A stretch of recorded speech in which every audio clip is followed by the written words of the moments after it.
兄弟，你醒了啊？你醒，你小心一点。师兄，王少侠。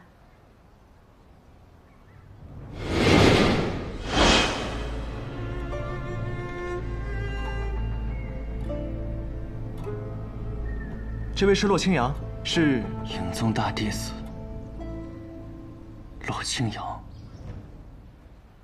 我们曾经见过。他是洛清扬，那他……云哥在这里。他是我君。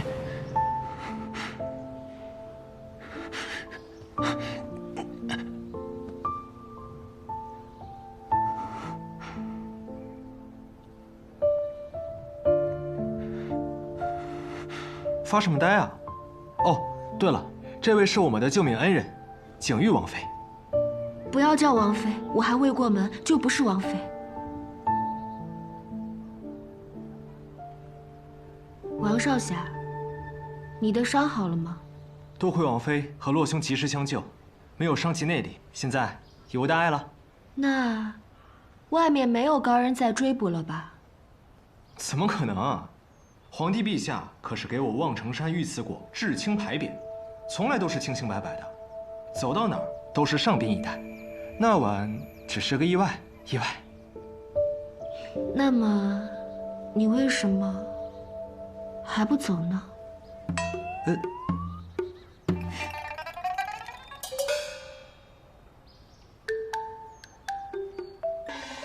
行，那叶兄，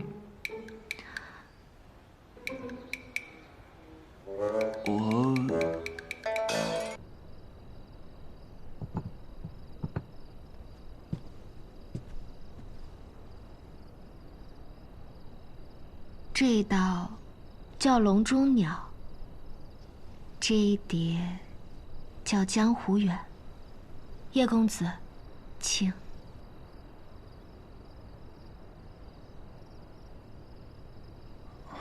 洛兄不吃吗？我师兄他平日苦修，只喝淡茶，吃粗食，就不管他了。那王妃特意做这2道菜给在下，是想说什么？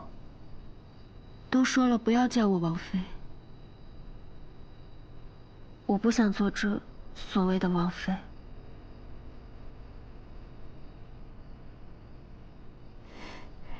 好，那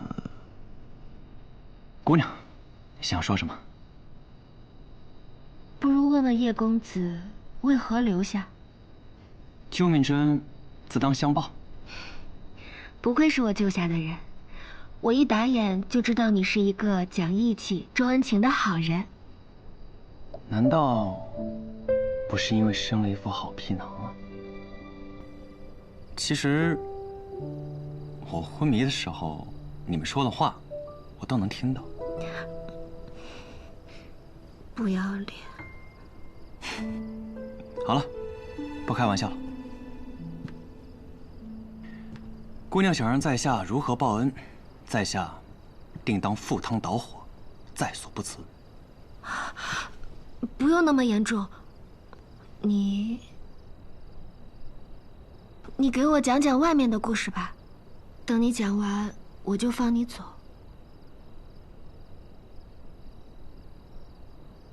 我很久没有离开这里了。平时虽然师兄在，但师兄又是个话少的，所以我连个说话的人也没有。就像这道笼中鸟，虽身处囚笼，却偏偏向往外面的天地。他如今过得竟这样不开心。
叶子落头发上了。原来是叶子。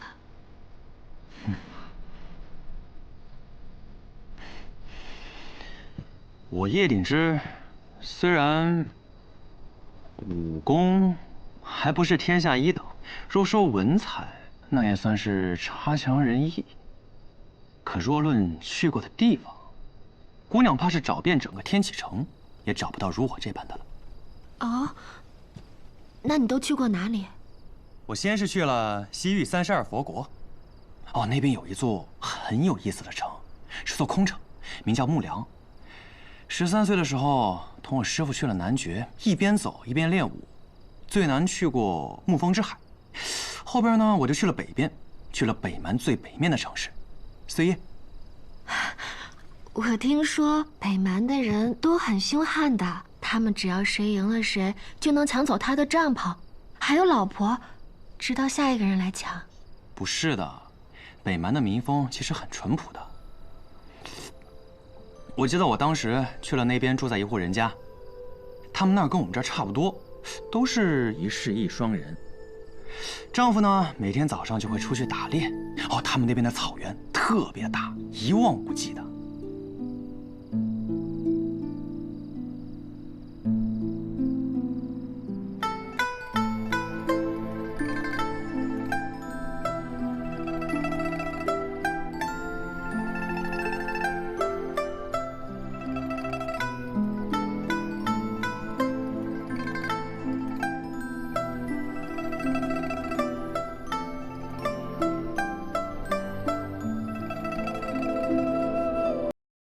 纵然我算遍天下，也算不到我们的重逢竟会是这般模样。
你给我讲讲外面的故事吧，等你讲完，我就放你走。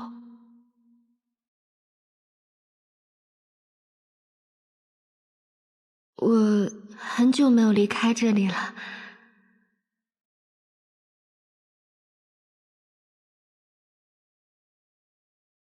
就像这道笼中鸟，虽身处囚笼，却偏偏向往外面的天地。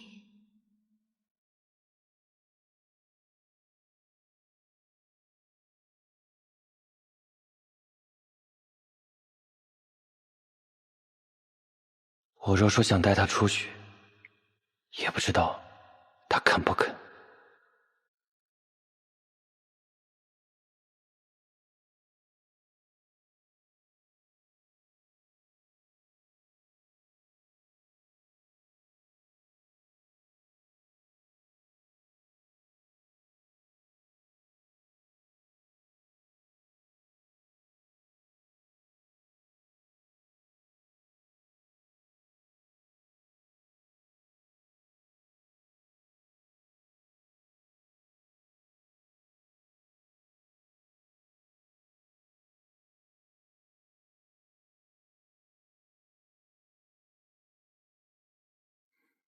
回来了。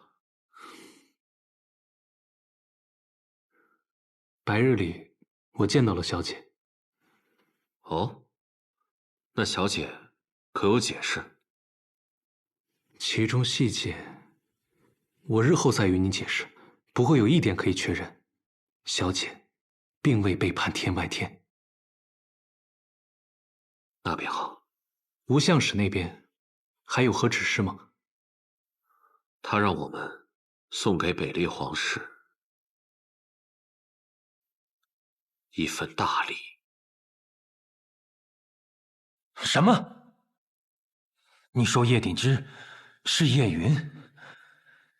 叶雨的儿子那个叶云？嗯。怪不得他说他不要玉玺，怪不得他说他要的东西，本王一定能给他。他要的是本王的命。备马，快备马！本王要进宫。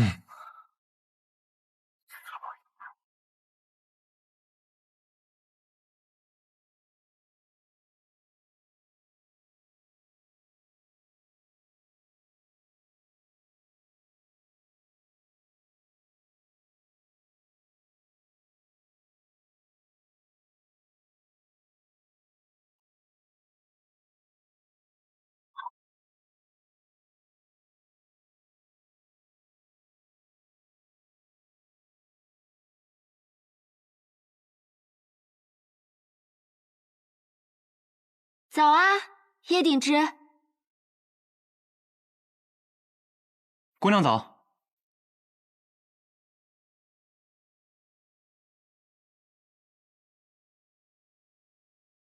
上次的故事还没讲完呢。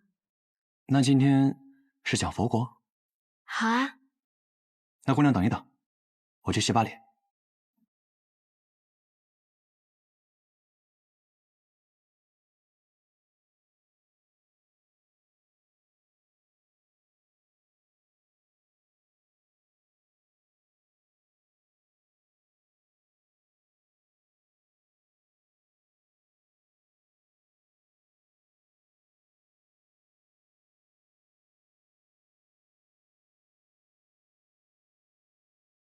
凉风出现，燕雀切切穿林间。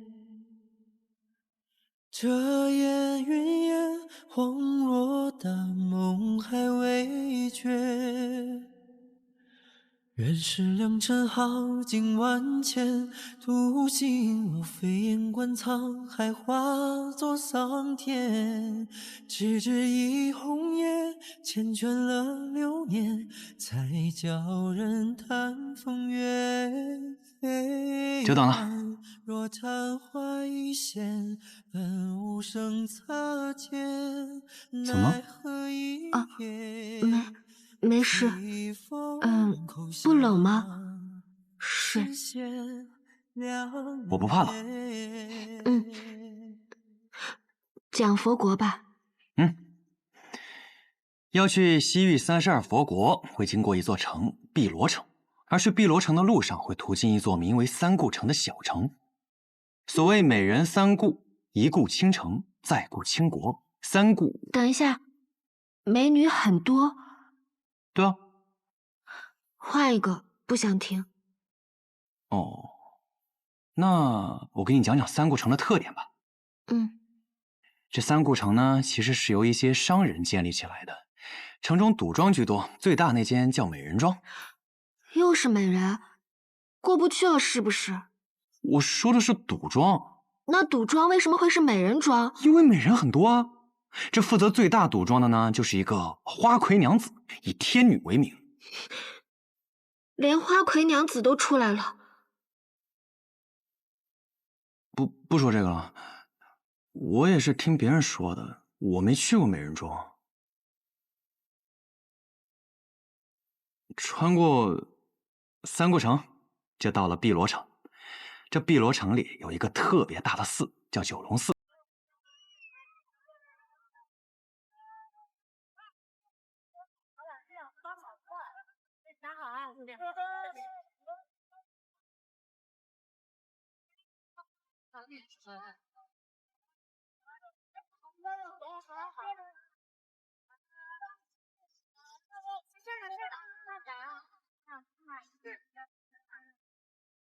等我20岁，你18岁的时候，我们就离开天启，一人向北，一人往南，独自去闯荡江湖。等九剑成仙的时候，便是再见之时。敢问阁下是？百里，东君。百里东君，没想到你会的可真多呀。那是因为死过很多次。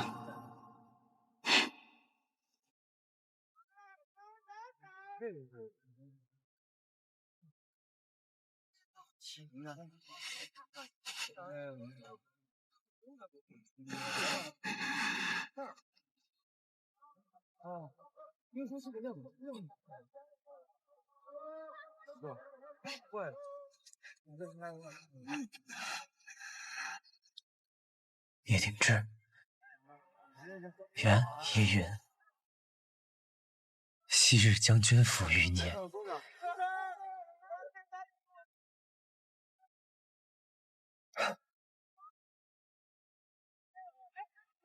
原来，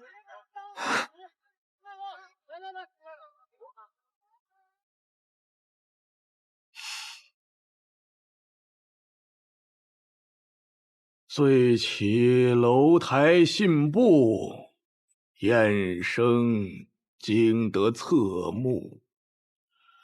追雁入寒露，忽忆生死别度。谬误，谬误！回首不见来处。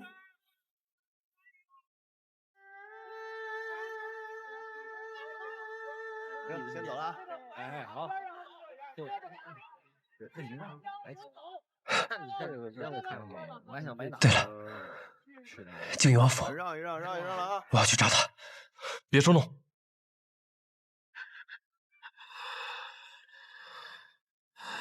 别暴露了他的行踪，他现在可是朝廷钦犯。对，你说的对。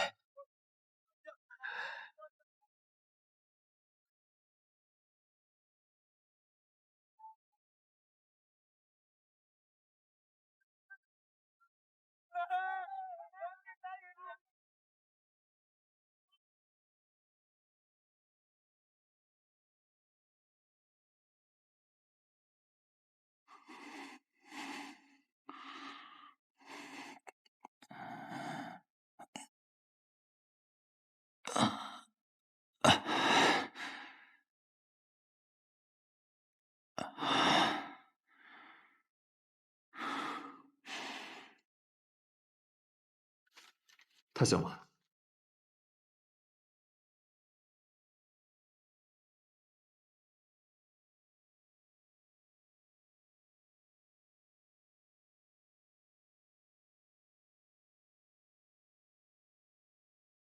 我师父他走了。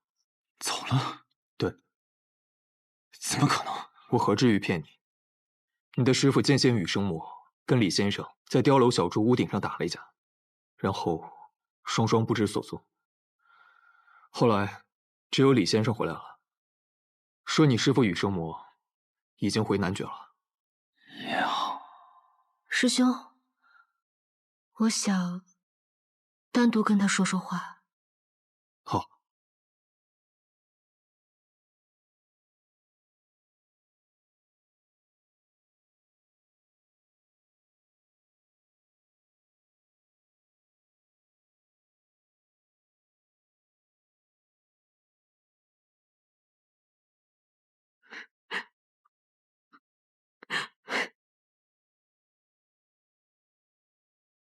姑娘，还在为今天的事情而生气吗？我真的没有要走。现在我师父也走了，我把故事给你讲完。你别难过了。到现在，你还不肯跟我说吗？到现在，你还是叫我姑娘，云哥。什么？我说，到现在你还不肯跟我相认吗？叶云。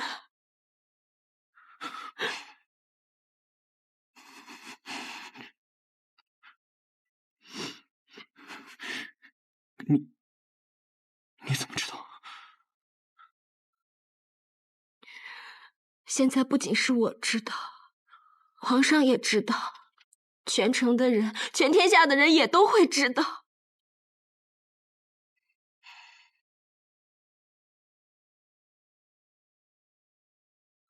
看来，这就是命，逃不出的宿命。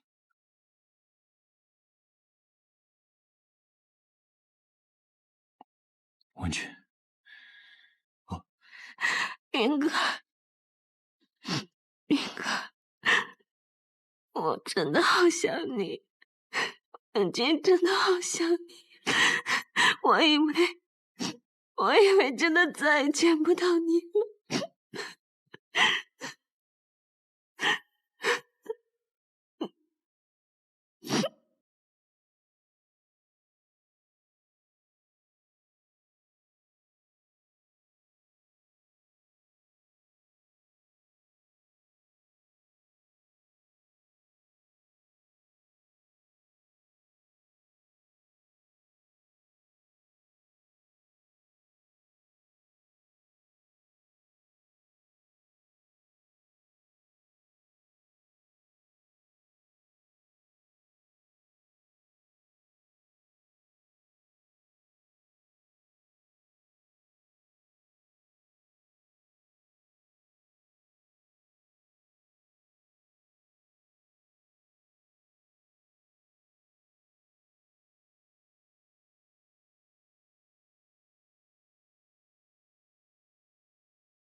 原来这才是叶定之的真实身份。当日他走的那条路，应该是被雨季拦下了。难不成放出这条消息的是雨季他们？小姐，还有何事？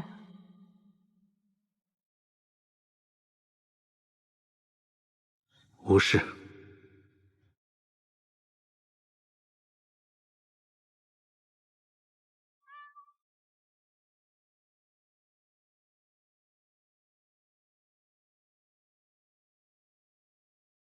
吴相使为何不直接将叶鼎之在景玉王府之事告知亲王呢？因为吴相使的目的，并不是要让北离抓住叶鼎之。你是说？没错，他要逼叶鼎之离开天启。天启麻烦太多了，只有他离开天启，我们才有可乘之机。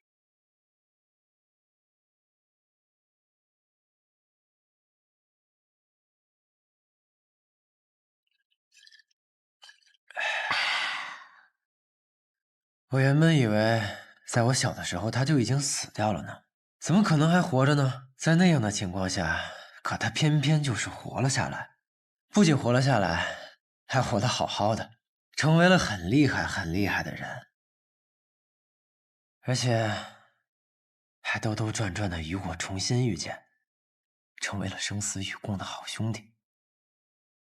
你说，你此生最好的兄弟失而复得，是不是一件值得开心的事儿？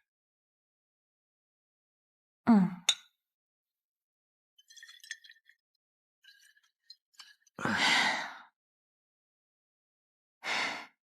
可你才活了多久啊？就知道是此生最好了？是，我知道。从过去到现在到将来，到我变成一抔黄土埋在地底下，他一定都是我此生最好的兄弟。或许之后我也会遇到其他的朋友，也懂我，也是知己，但都称不得一个最好。那对你而言，什么叫最好？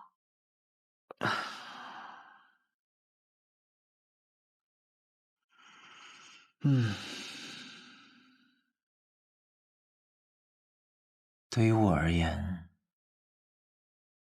在最对的时间，遇见那个最毕生难忘的人，便是最好。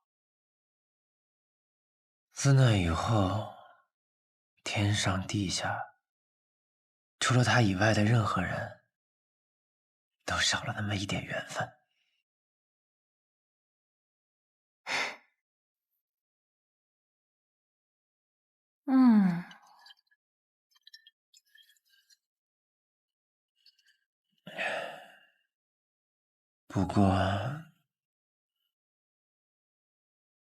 不过他现在好像遇到了一点麻烦，但没关系，我已经不是从前的我了，我可是很厉害的，我一定会保护好他的，不会再像从前那样，一定不会。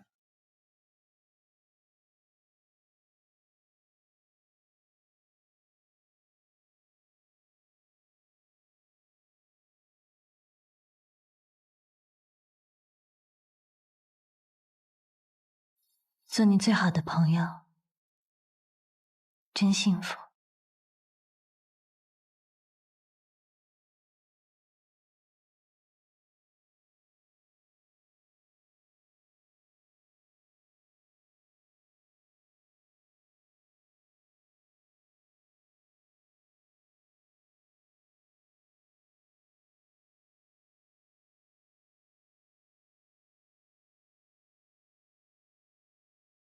哎，你们怎么来这儿了？我呢，本来是要带我的小师弟去一个特别好玩的地方，结果路过碉楼小筑的时候，听到里边有动静。我们呢就想说去凑凑热闹，其实是我自己想去凑热闹，正好这时候你被人给打出来了。我当下完全没有想好怎么去反应，他倒好，大老远就把你给认出来了。好家伙，直接一位青铜上去来给你两肋插刀了。你果然拜了李先生为师，成了卓墨公子，也就是这位二师兄的师弟了，真好。你也很好啊，还有命来天启城跟我见面。二师兄，你到底要去哪儿啊？这不就到了？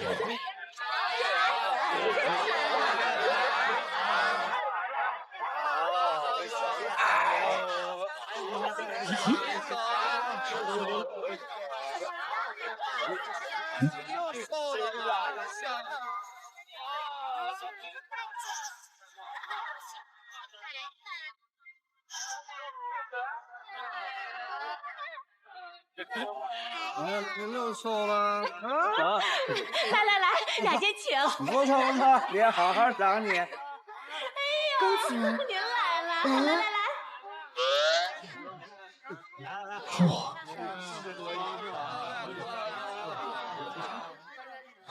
这里是青楼？非也非也，这里是百花楼，不一样的。哪儿不一样？因为有他，所以不一样。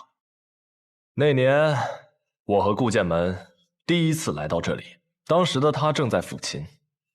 顾剑门可能是喝多了，听到了他的琴声之后，他兴致大起，举剑而舞。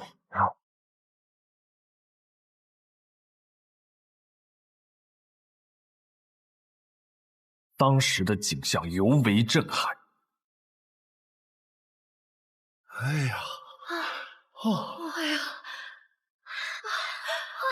真俊美！所有的花瓣都被他的剑气卷起，五颜六色，姹紫嫣红。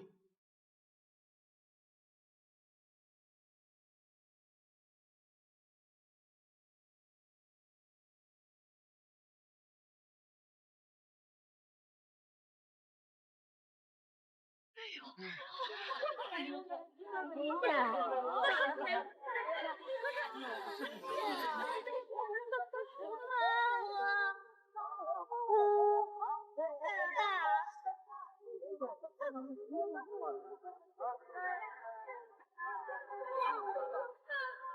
最终，所有的花瓣交替飞舞成了一座花桥，从这里通往了那座高台之上。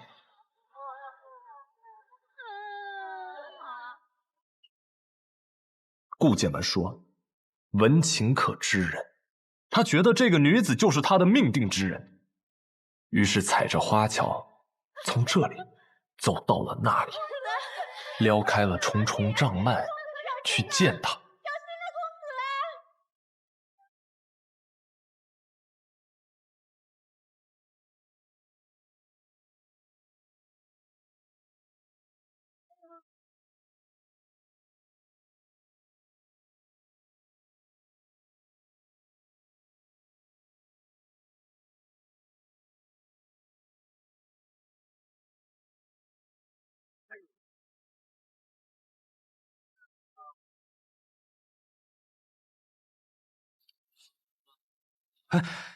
然后呢？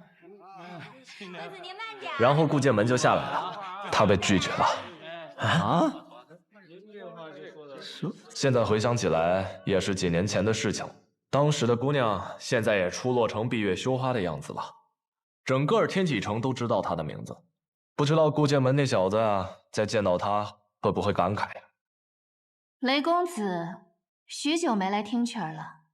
没有顾公子没来的时间久。没有多久是多久啊？哎，那其实也没有太久。哈哈哈。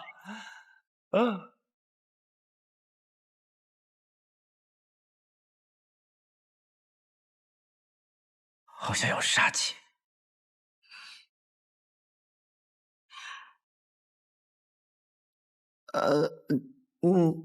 嫂子，小小年纪不学好。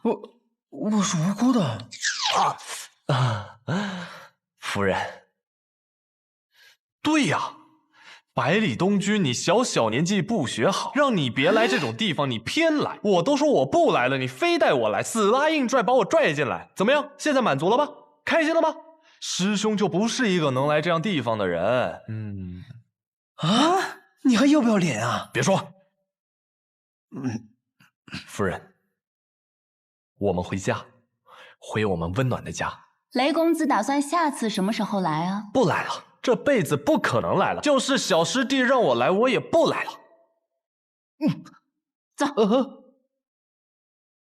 小师弟，趁年轻好好享受吧，好时光不多了。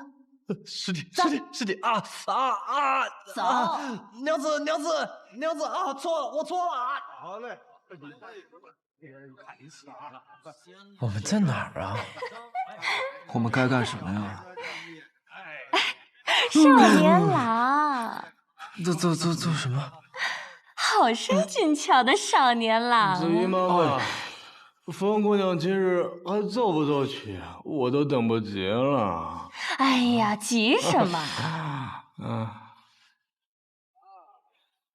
这不是来了吗？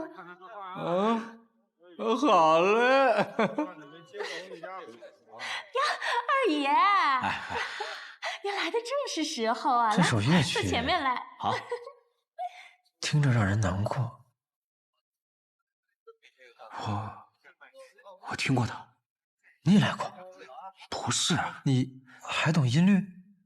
也不是，我听过这首曲子，它叫《江南月》。亘古乱人行，边秋闻夜声。从今秋露白，月照故乡明。这是一首思乡之曲。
来看看这块啊。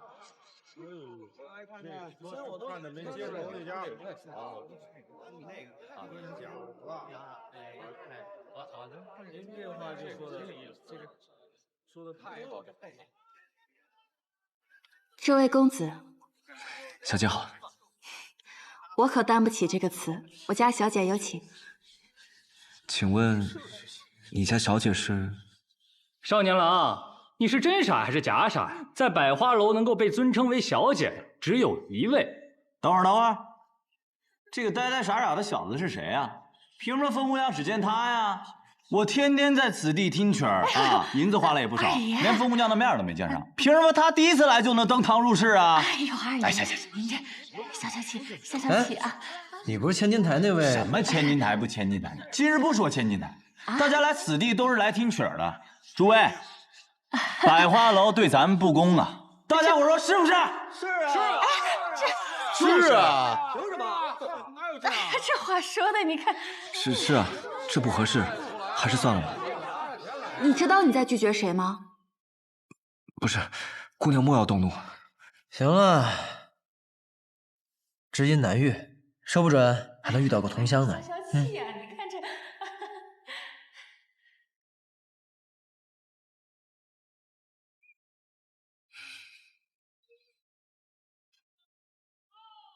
大家都消气，我呀备几壶好。就这么让他上去了？怎么一个人拦一下？不许走！我看谁敢过来。没事了。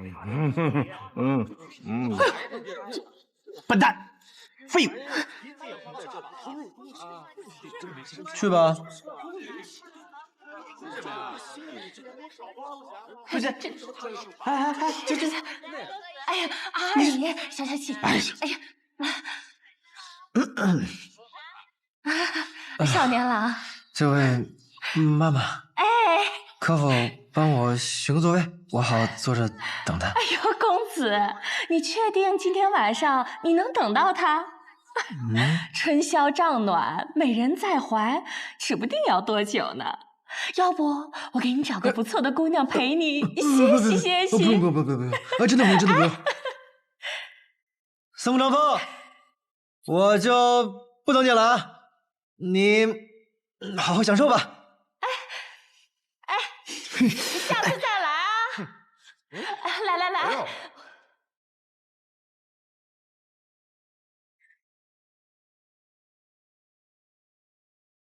多谢。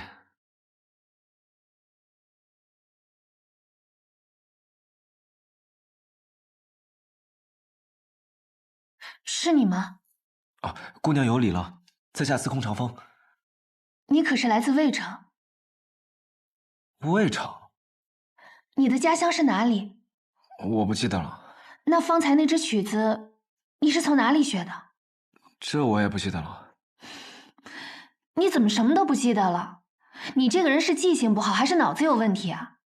姑娘莫要生气，我的确是记不起以前的事情了。我从小在江南流浪。兴许是哪位萍水相逢的旅人教我的吧，只是刚刚听见姑娘奏起，忍不住跟着吹了一番，还请姑娘莫要见怪。我没有要怪你的意思，是我失态了。我有一个哥哥，也会吹这支曲子，我把你误认为是他了，看来是我想多了。你走吧。刚才的事，无论是关于我那哥哥的，还是我的失态，都不许说出去，破坏我在别人心目中的形象。那个，姑娘，你老叫我做什么？其实，我还挺想有个妹妹的。你这个人好生梦了！来人，把这个不要脸的给我撵出去！哎，等会儿，姑娘，你先听我说完。我不是那个意思。我从小漂泊四方。未曾羡慕过别人有爹有娘，但却一直羡慕别人有个妹妹，好像有个妹妹，就像是有了守护的东西。所以我一直觉得，如果能够有个妹妹让我守护，那一定是一件特别让我骄傲的事情。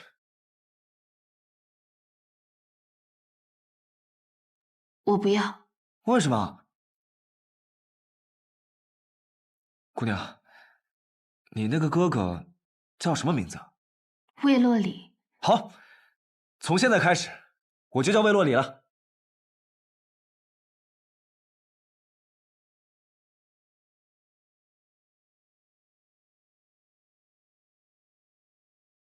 你这人，竟敢3番2次占我便宜！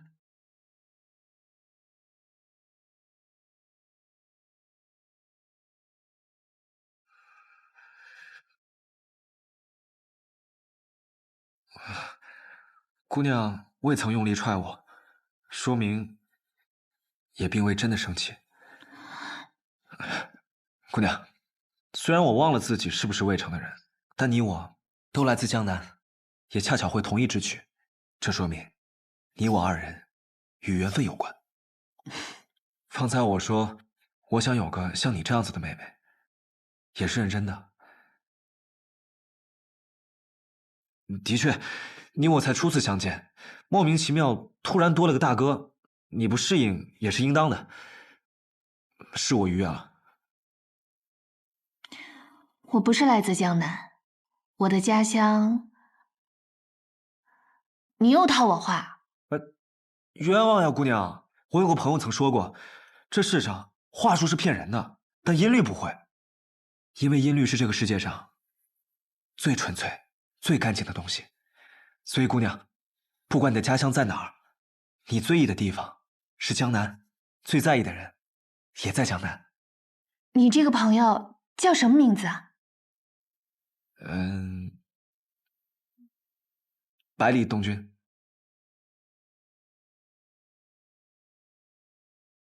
倒是个好名字。我累了，就不陪公子聊天了。玲珑，送客。姑娘，相识满天下，知交能几人？我相信这世上有知音，姑娘的琴，我的夜，恰逢其会。我会再来的。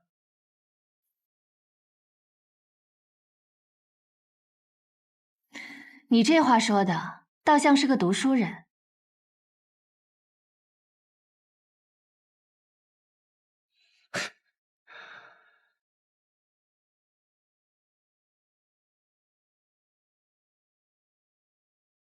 可我怎么看，都是个浪客。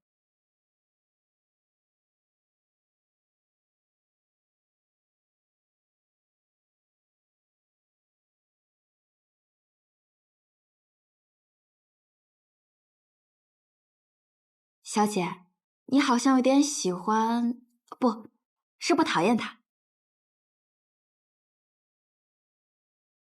挺有意思的人，不是吗？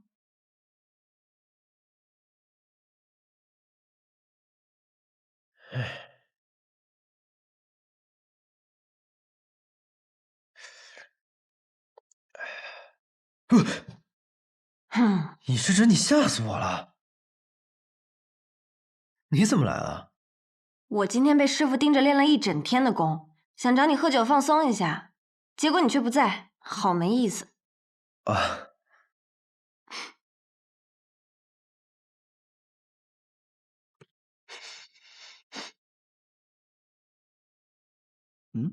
你去了青楼？哦，不是你想的那样。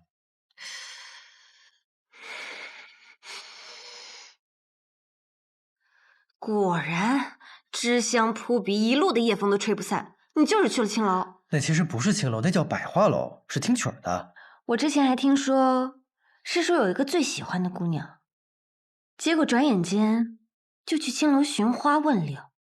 想来师叔对那姑娘也没那么喜欢吗？哎，你可别瞎说啊！那是雷二师兄带我去的，而且我去之前根本不知道我去了什么地方。你去之前不知道，你去之后难道还不知道吗？胭脂气那么重，定然是在那处待了好一会儿。我是待了好一会儿啊，但那是因为后来雷夫人去了，然后我的一个好兄弟又邂逅了一个女子，然后……哎呀，怎么就解释不明白了呢？无中生有了。是。我是去了青楼，那又怎么样呢？你为什么要生气啊？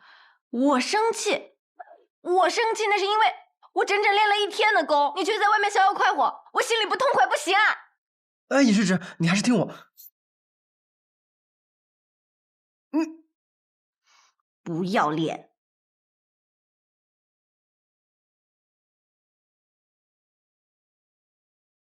我这是惹谁了我？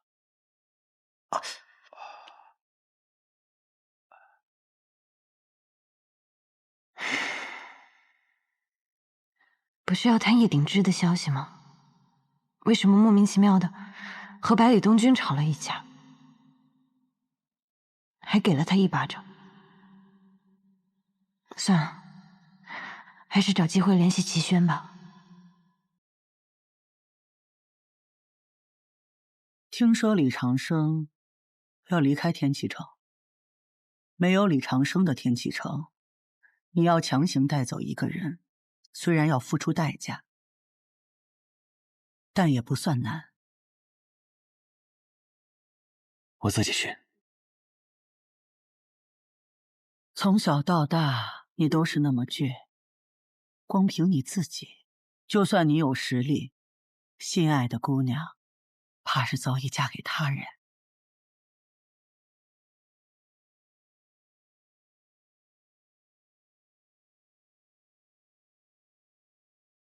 师父，我想练魔仙剑。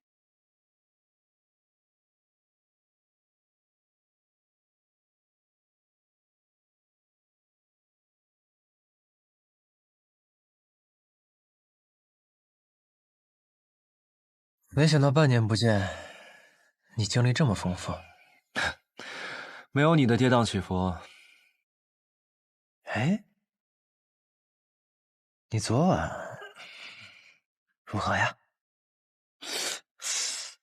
你怎么也这样啊？小小年纪不学好啊！司空张峰，你有点良心。昨天因为你和雷师兄，我都被人污蔑了，还跟尹世之吵了一架，容易吗我？他呀，昨天只是找我过去叙叙话，把我认成了儿时的一个哥哥而已。听你这语气，挺失落的呀。我有什么好失落的？哎，因为随口吹的一支曲子，结识了千金难买一面的大美人，多少人求之不得的事情，我有什么好失落的？哟，好，你不失落，那你到底是不是他哥哥呀？我怎么知道？我又记不起以前的事情。也是，你跟我说过，你失忆了。或许吧，我也没有刻意想过。要真的仔细的想，好像此前的人生都是一片空白。看来你是真的什么都不记得了。那又怎样？我又不靠以前的记忆过活。司空长风，那你有没有想过，你不知道你的来处，但你却和他会同一支曲子，这说明什么？我也不知道。你干嘛？万一你真是他的哥哥呢？万一他弹这支曲子就是为了等他的哥哥出现呢？百花楼里那么多客人，是天启的，不是天启的，有钱的，没钱的，为何就你偏偏听过呢？你一点都不着急？他那么受欢迎，错过了，可就真的错过了。可我真的是记不起来了，就是怎么想也想不起来的那种。皇帝不急急死太监，而且东君，往事不可追。我和他，或许还有未来吧。哎，行吧，行吧。哎，你怎么还不开始酿酒？莫不是忘了本月14日的那个赌约了？我当然记得呀，我这不是找灵感的吗？皇帝不急急死太监。百里东君，你，哎，这可不是你一个人的事儿啊！我枪还压在那儿呢。好了，我知道，放心吧，你的事儿就是我的事儿，你枪把我身上。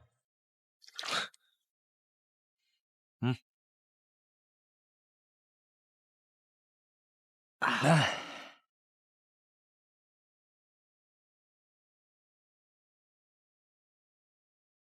谁？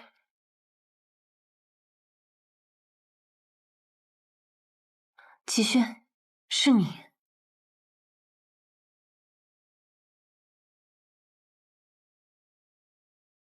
你怎么会来这儿？接到小姐的留书，便来了。还有，我们马上就要离开了。离开？这么说，叶鼎之的事真的是你们干的？是。雨季发现叶鼎之同样身负天生五脉，如今就算没有百里东军，也无所谓了。可是，小姐为何这么多可是？难道小姐对复国之事有所动摇？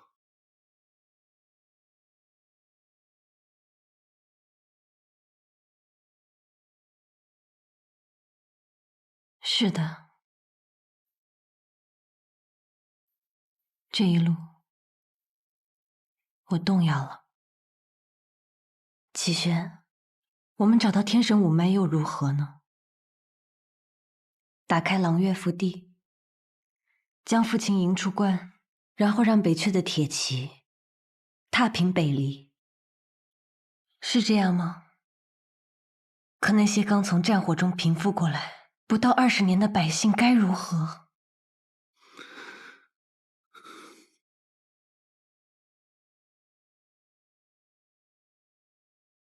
陆霞姐姐，哪位？陆霞姐姐，公子前往来叫你。陆霞姐姐，好，这就来。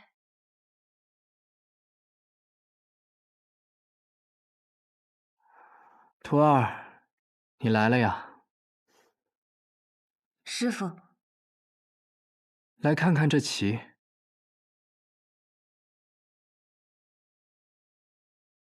黑子锋锐无匹，把白子逼于一隅，是要赢了。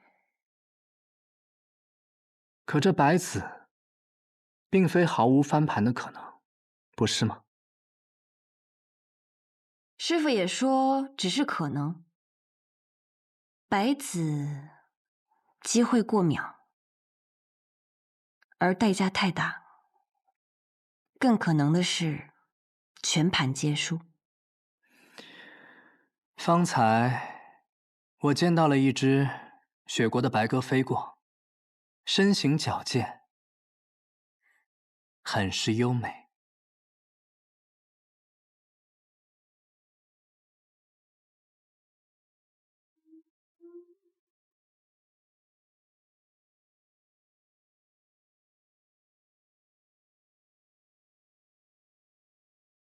来了。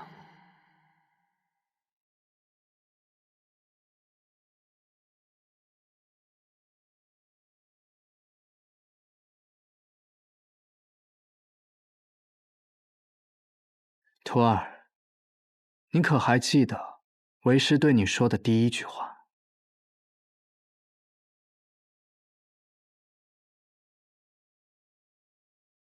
你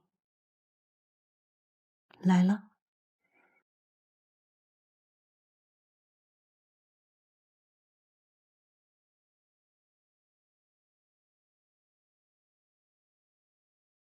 徒儿，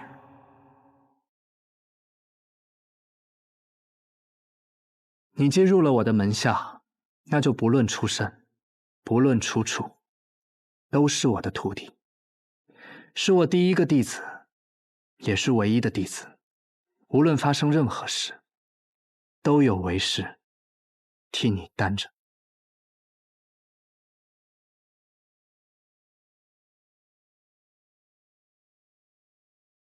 师父，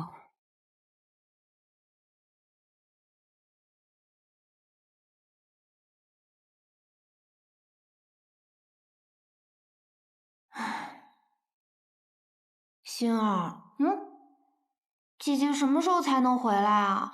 我都快闷死了。我以前到处玩都没人寻我，她一回来，每天跟大朝会似的，每天都有不同的人用不同的事儿找她，我装不下去了，我好累啊，星儿。算算日子，她应该快回来了吧？二小姐，再坚持一阵子，啊。小姐，吾相有事相告。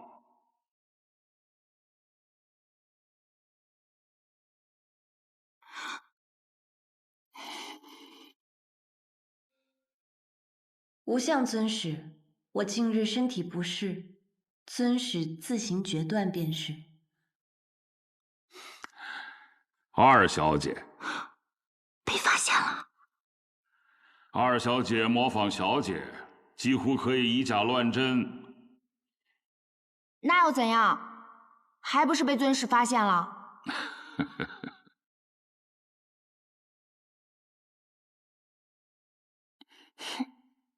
尊使，免礼。二小姐与小姐本就是异母同胞的姐妹，又打小一同长大，关系亲密。按说二小姐若是想假扮小姐，还是很难被发现的。那尊使是怎么发现的呢？小姐喜静，二小姐喜动，本就是不同的个性。更何况我是看顾着二位小姐长大的，要想瞒过我，可不容易哦，难为二小姐了。尊使，你既然知道是我在这里，那是不是也知道姐姐的行踪？怎么样，姐姐是不是快回来了？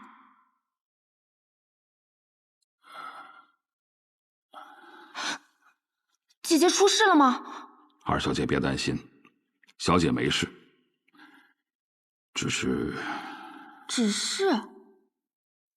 什么？有话你就直说，你要急死我吗？只是小姐或许不回天外天了。不回天外天了？什么意思？字面意思，小姐放走天生五脉，放弃了复国，不回天外天了。放弃复国？姐姐怎么可能放弃复国？我不信。心儿，你信吗？奴婢也不信。吴相，你是不是骗我呀？你为了自己的野心，要对我们姐妹二人下手了吗？过一阵儿，紫衣和白发便也回了。二小姐信不过我，也该信他们吧。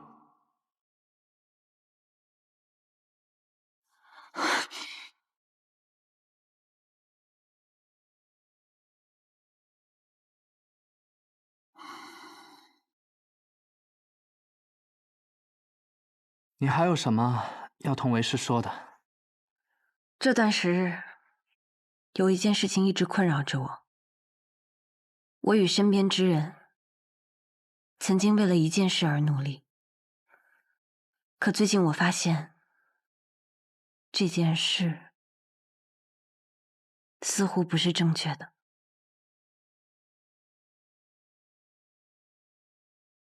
若要说何为正确，我也未找寻到，我很困惑，请求师父为弟子指点迷津。这人生在世，本就没有那么多是非黑白之事，人在不同的时期，就会有着不同的选择。你见过更多更广阔的天地，自然就会有不同的见解。落霞，你为何痛苦？是因和他人走了不同的道，还是你心中没找到答案啊？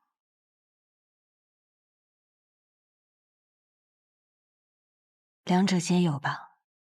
这人生啊，谁也无法保证与他人并肩同行。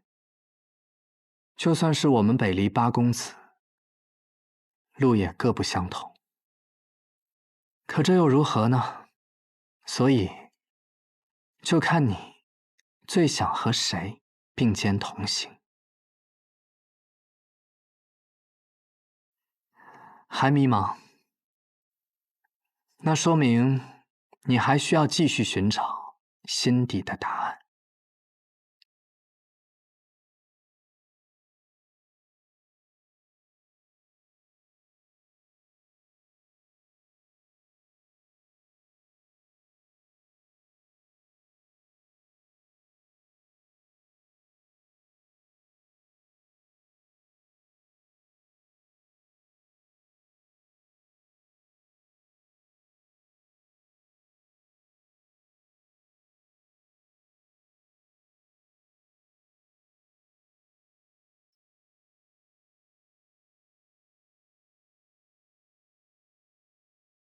二小姐，早点休息吧。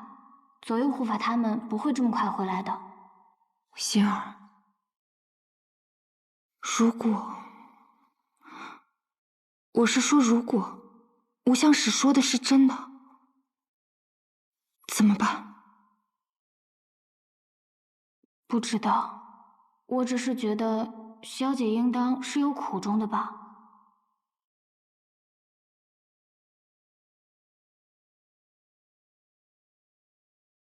二小姐，你呢？我吗？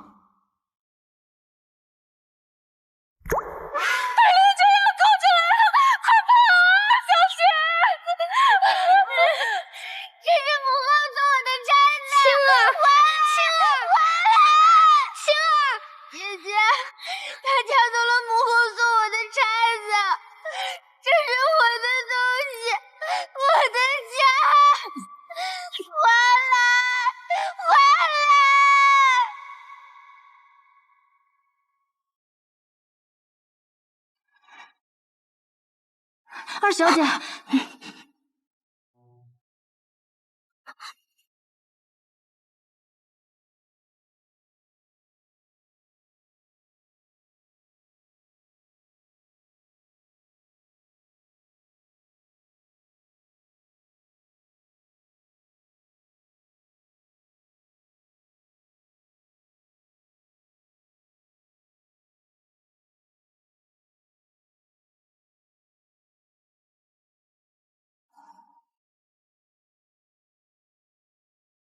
我可能会很恨他吧。